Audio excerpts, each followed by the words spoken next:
The Savior once asked his disciples the following question: What shall a man give in exchange for his soul? Un jour, le Sauveur a posé à ses disciples la question suivante. Que donnerait un homme en échange de son âme? C'est une question que mon père m'a appris à considérer soigneusement il y a des années. Quand j'étais petit, mes parents me donnaient des tâches à faire dans la maison et me donnaient de l'argent de poche pour ce travail. J'utilisais souvent cet argent, un peu plus de 50 cents par semaine, pour aller au cinéma. À l'époque, un billet de cinéma coûtait 25 cents pour un enfant de 11 ans. Cela me laissait 25 cents à dépenser pour des barres chocolatées qui coûtaient 5 cents pièce. Un film et 5 barres de chocolat, que demander de plus? Tout allait bien jusqu'à ce que j'aie 12 ans. Un après-midi que je faisais la queue, je me suis rendu compte que le prix du billet pour un jeune de 12 ans était de 35 cents et que cela voulait dire 2 barres chocolatées en moins. Comme je n'étais pas vraiment prêt à faire ce sacrifice, j'ai cherché des excuses. Tu n'as pas l'air plus vieux qu'il y a une semaine. Je me suis alors avancé et j'ai demandé un billet à 25 cents. Le caissier n'a pas sourcillé et j'ai acheté mes 5 barres chocolatées, comme d'habitude, au lieu de 3. Très content de mon exploit, j'ai plus tard couru à la maison pour raconter à mon père le bon tour que j'avais joué. Tandis que je me répandais en détail, il n'a rien dit. Quand j'ai eu fini, il m'a simplement regardé et m'a dit « Mon fils, est-ce que tu vendrais ton âme pour 5 cents ?» Ces paroles ont percé mon cœur de 2 ans. C'est une leçon que je n'ai jamais oubliée. Des années plus tard, je me suis retrouvé à poser la même question à un détenteur de la prêtrise de Melchizedek non pratiquant. Un homme merveilleux qui aimait sa famille. Mais il y avait des années qu'il n'était plus allé à l'église. Il avait un fils talentueux qui faisait partie d'une équipe de sport de haut niveau qui s'entraînait et faisait des matchs le dimanche. Cette équipe avait remporté plusieurs grands championnats. Lorsque nous nous sommes rencontrés, je lui ai rappelé, en tant que détenteur de la prêtrise, qu'il avait reçu la promesse qu'il recevrait tout ce que notre Père a, s'il magnifiait son serment et son alliance. Je lui ai alors demandé, « Est-ce qu'un championnat national vaut plus que tout ce que le Père a ?» Il a répondu à mi-voix, « Je vois ce que vous voulez dire » et a pris rendez-vous avec son évêque pour lui parler. Aujourd'hui, il est très facile d'être pris dans le bruit du monde malgré nos bonnes intentions. Le monde nous pousse à regarder au-delà du point marqué. Récemment, quelqu'un m'a demandé « Est-ce qu'un verre, ça a vraiment de l'importance ?»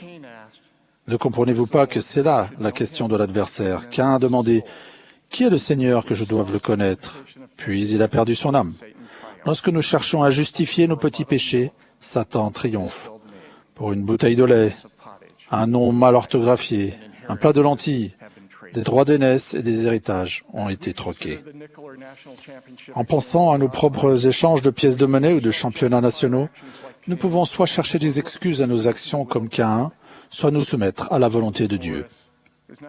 La question n'est pas de savoir si nous faisons des choses qui doivent être corrigées, parce que nous en faisons toujours. La question est plutôt, allons-nous nous dérober ou terminer l'appel qui nous est donné de faire la volonté du Père? Le Seigneur aime notre justice, mais nous demande un repentir et une soumission continue.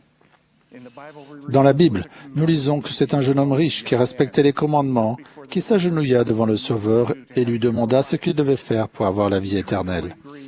Il s'en alla tout triste quand le Sauveur dit « Il te manque une chose, vends tout ce que tu as. » Cependant, c'était un autre homme riche, mais du monde, le grand roi Lamanite, père de l'Ammonie, qui posa cette même question au sujet de la vie éternelle, disant « Que ferai-je afin de naître de Dieu, ce mauvais esprit ayant été déraciné de mon sein, et de recevoir son esprit? J'abandonnerai mon royaume pour recevoir cette grande joie. » Est-ce que vous vous souvenez de la réponse que le Seigneur donna au roi par l'intermédiaire de son serviteur Aaron?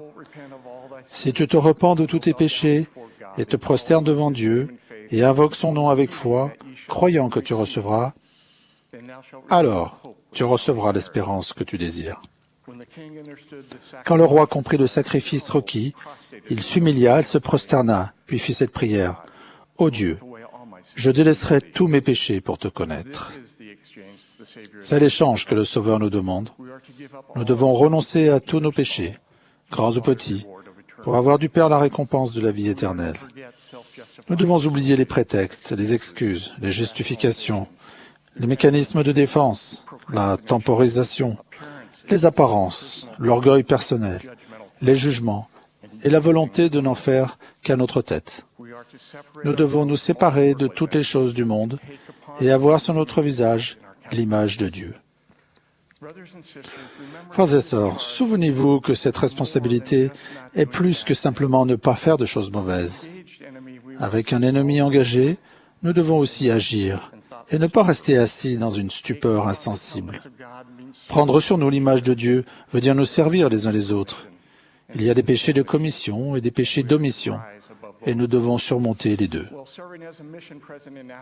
Quand j'étais président de mission en Afrique, j'ai appris pour toujours cette grande vérité. J'allais à une réunion quand j'ai vu un jeune garçon tout seul, en train de pleurer, hystérique, sur le côté de la route. Une voix intérieure m'a dit « Arrête-toi et va aider ce garçon ». Dès que j'ai entendu cette voix, en une fraction de seconde, je me suis trouvé des excuses. « Tu ne peux pas t'arrêter, tu vas être en retard, tu es l'officier président, et tu ne peux pas arriver en retard. » Arrivé à l'église, j'ai entendu la même voix répéter « Va aider ce garçon ». J'ai alors donné mes clés de voiture à un membre de l'église nommé Afassi et je lui ai demandé de m'amener le garçon. Une vingtaine de minutes plus tard, j'ai senti une tape sur l'épaule. Le jeune garçon était dehors. Il avait une dizaine d'années. Nous avons découvert que son père était mort et que sa mère était en prison. Il vivait dans le bidonville d'Accra chez une personne qui lui donnait à manger et un endroit pour dormir.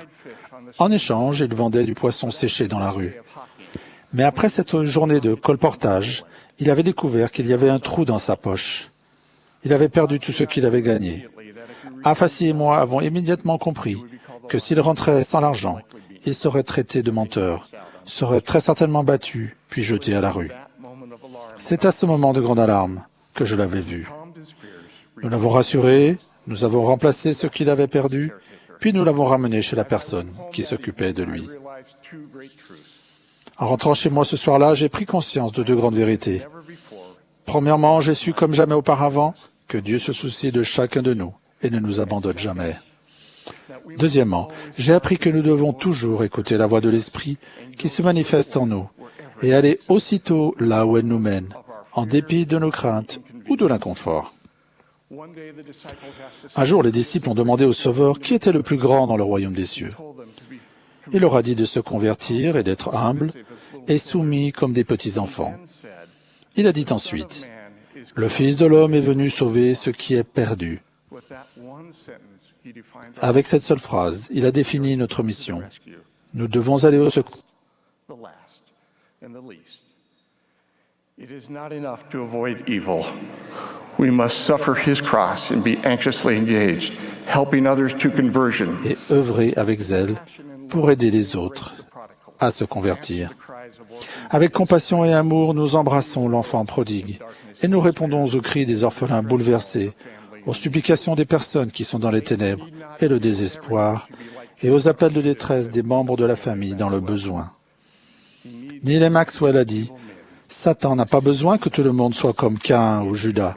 Il a seulement besoin de pousser les hommes capables à se considérer comme des gens neutres, sophistiqués. » À la fin d'une récente conférence de Pieux, un adolescent m'a abordé et m'a demandé, « Est-ce que Dieu m'aime ?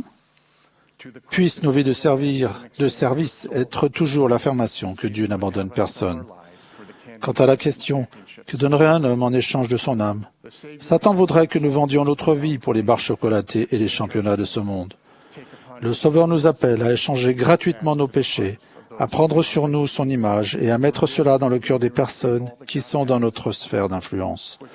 Pour cela, nous pouvons recevoir tout ce que Dieu a, ce qui, nous dit-on, est plus grand que tous les trésors de la terre assemblés. Est-ce que vous arrivez à l'imaginer? Au cours d'un voyage récent au Nicaragua, j'ai remarqué une plaque sur la maison modeste d'une famille à qui nous rendions visite. On nous disait « Mon témoignage est mon bien le plus précieux ». Il en est ainsi pour moi. Mon témoignage est le trésor de mon âme. Et dans l'intégrité de mon cœur, je vous témoigne que cette Église est la vraie Église de Dieu et que notre Sauveur se tient à sa tête et la dirige par l'intermédiaire du prophète qu'il a choisi. Au nom de Jésus-Christ. Amen.